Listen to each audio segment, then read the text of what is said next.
ಅನೇಕ ಆಕಾಶಗಂಗೆಗಳು ಮತ್ತು ಅಸಂಖ್ಯಾತ ಲೋಕಗಳ ನಡುವೆ ಒಂದು ನೀಲಿರತ್ನ ಒಂದು ಆಕಾಶಗಂಗೆಯ ರಹಸ್ಯವನ್ನು ಹೊಂದಿದೆ. ಭಾರತ ದೇವರುಗಳು ಮಾನವರ ರೂಪ ತಾಳುವ ಏಕೈಕ ಸ್ಥಳ. ರಾಮನು ತನ್ನ ಬಾಣದೊಂದಿಗೆ, ಕೃಷ್ಣನು ತನ್ನ ಕೊಳಲುದೊಂದಿಗೆ, ದೇವತಾತ್ಮರು ಮಾನವರ ರೂಪದಲ್ಲಿ ನಡೆಯುತ್ತಿದ್ದಾರೆ. ಆದರೆ ಏಕೆ ಅನೇಕ ಸ್ಥಳಗಳ ಪೈಕಿ ದೈವಶಕ್ತಿ ಭಾರತದಲ್ಲೇ ಯಾಕೆ ವ್ಯಕ್ತವಾಗುತ್ತದೆ? ಪ್ರಾಚೀನ ಗ್ರಂಥಗಳು ಭೂಮಿಯನ್ನು ಒಂದು ಶಕ್ತಿಯ ಮಂಡಲವಾಗಿ ವರ್ಣಿಸುತ್ತವೆ. ಇದರಲ್ಲಿ ಭಾರತ 3 ಲೋಕಗಳ ಸಂಗಮ ಬಿಂದುವಾಗಿದೆ. ಭೌತಿಕ, ವಾಯುಮಯ ಮತ್ತು ದಿವ್ಯಲೋಕ. ಈ ತ್ರಿವಳಿ ಸಂಯೋಜನೆಯು ವಿಜ್ಞಾನಿಗಳ ದೃಷ್ಟಿಯಲ್ಲಿ ಒಂದು ಸ್ಥಿರ ಅಂತರದ್ವಾರವನ್ನು ರಚಿಸುತ್ತದೆ. ವಿಷ್ಣು ಪುರಾಣದಲ್ಲಿ ಇದನ್ನು ಕುಮಿ ಎಂದು ಕರೆಯಲಾಗಿದ್ದು, ಇದು ದೇವಚೇತನವು ತಕ್ಷಣವೇ ವ್ಯಕ್ತವಾಗುವ ಏಕೈಕ ಸ್ಥಳವೆಂದು ವಿವರಿಸಿದೆ. ಬ್ರಹ್ಮಾಂಡವು ನಾದ ಶಕ್ತಿಗಳ ಮೂಲಕ ಕಾರ್ಯನಿರ್ವಹಿಸುತ್ತದೆ. ದಿವ್ಯಚೇತನವು ಸಾಮಾನ್ಯವಾಗಿ ಭೌತಿಕ ದೇಹಕ್ಕೆ ಹೊಂದಿಕೊಳ್ಳುವುದಿಲ್ಲ. ಆದರೆ ಭಾರತದ ವಿಶಿಷ್ಟ ಭೌಗೋಳಿಕ ರಚನೆ, ಅದರಲ್ಲಿ ಇರುವ ಸ್ಫಟಿಕ ಶಿಲೆಗಳು ಈ ಶಕ್ತಿಗಳನ್ನು ಸಂಗ್ರಹಿಸಿ ಭಗವಂತನ ಅವತಾರಕ್ಕೆ ಅನುಕೂಲವಾಗುವಂತೆ ಮಾಡುತ್ತದೆ. ಆದ್ದರಿಂದವೇ ಭಾರತದಲ್ಲಿ ದೇವಾಲಯಗಳು ನಿರ್ದಿಷ್ಟ ಶಕ್ತಿ ಕೇಂದ್ರಗಳಲ್ಲಿ ನಿರ್ಮಿಸಲ್ಪಟ್ಟಿವೆ. ವೈಜ್ಞಾನಿಕವಾಗಿ ಇದು ಒಂದು ಭೂಮ್ಯಾಕ್ಷಾಂಶ ಕೇಂದ್ರವಾಗಿದೆ. ಇದು ಅಪರೂಪದ ಶಕ್ತಿಸ್ಪಂದನವನ್ನು ಹೊಂದಿದೆ. ಭಾರತ ದೈವಶಕ್ತಿಯ ಕೇಂದ್ರ. ಭಾರತದ ಪವಿತ್ರ ಮಣ್ಣು ಸ್ವಾಭಾವಿಕವಾಗಿ ದೈವಶಕ್ತಿಗೆ ಸೂಪರ್ ಕಂಡಕ್ಟರ್ ಆಗಿ ಕಾರ್ಯನಿರ್ವಹಿಸುತ್ತದೆ. ಇದು ಪರಮಾತ್ಮನ ಚೇತನವನ್ನು ಭೌತಿಕ ಲೋಕಕ್ಕೆ ಆಕರ್ಷಿಸುವ ಶಕ್ತಿ ಹೊಂದಿದೆ. ಶ್ರೀಕೃಷ್ಣನು ಅರ್ಜುನನಿಗೆ ವಿಶ್ವರೂಪವನ್ನು ತೋರಿಸಿದಾಗ ಆ ಪ್ರಕಾಶದ ತೀವ್ರತೆ ಮಾನವ ದೃಷ್ಟಿಗೆ ಸಹನೀಯವಾಗಿರಲಿಲ್ಲ.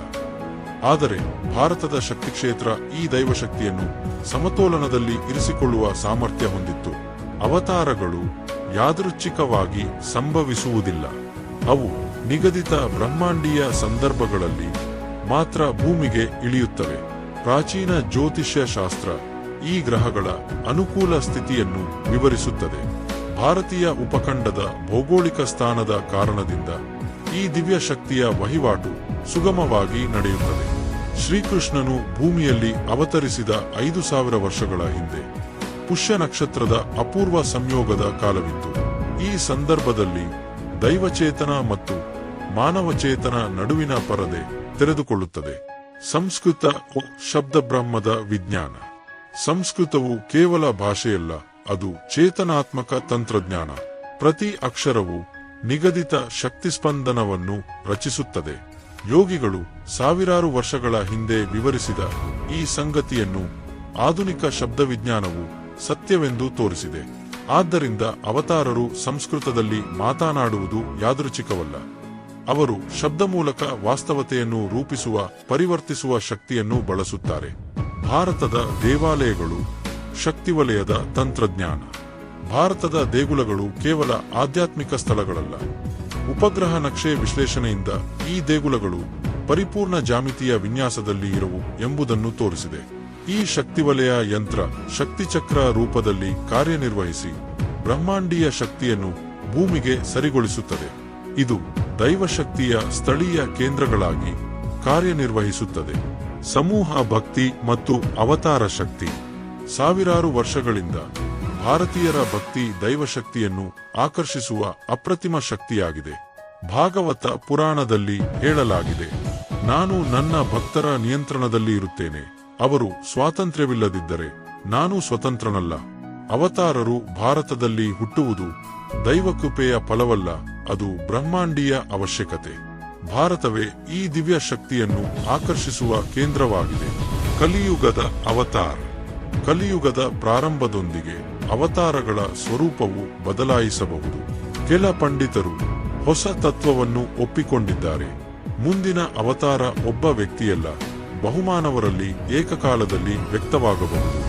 ಮಾನವ ಚೇತನ ಏಕೀಕೃತವಾದಂತೆ ದೈವಚೇತನವು ಹಲವರಲ್ಲಿ ಉದ್ಭವಿಸಬಹುದು. ಆದರೆ ಭಾರತ ಈ ಪರಿವರ್ತನೆಯ ಕೇಂದ್ರವಾಗಿಯೇ ಉಳಿಯುತ್ತದೆ. ಅವತಾರಗಳು ಕೇವಲ ಭಾರತದಲ್ಲಿ ಹುಟ್ಟಿದರದು ದೈವ ಪಕ್ಷಪಾತವಲ್ಲ, ಅದು ಬ್ರಹ್ಮಾಂಡೀಯ ಸಿದ್ಧತೆ. ದೈವಚೇತನವು ಭೌತಿಕ ಸ್ವರೂಪ ಪಡೆಯಲು ಬೇಕಾದ ಪರಿಪೂರ್ಣ ಪರಿಸ್ಥಿತಿಗಳು ಕೇವಲ ಭಾರತದಲ್ಲಿಯೇ ಲಭ್ಯ. ಭಾರತದ ಪವಿತ್ರ ಮಣ್ಣಿನಲ್ಲಿ ಹುಟ್ಟುವ ಅವತಾರರು ನಮಗೆ ಒಂದೇ ಮಹಾಸತ್ಯವನ್ನು ನೆನಪಿಸಲು ಬರುತ್ತಾರೆ. ನಾವು ಈ ಬ್ರಹ್ಮಾಂಡದಲ್ಲಿ ಅನಾಥರಲ್ಲ, ಪರಮಾತ್ಮನ ಅನಂತ ಕೃಪೆಯಲ್ಲಿ ಸದಾಕಾಲ ಉಳಿದಿದ್ದೇವೆ.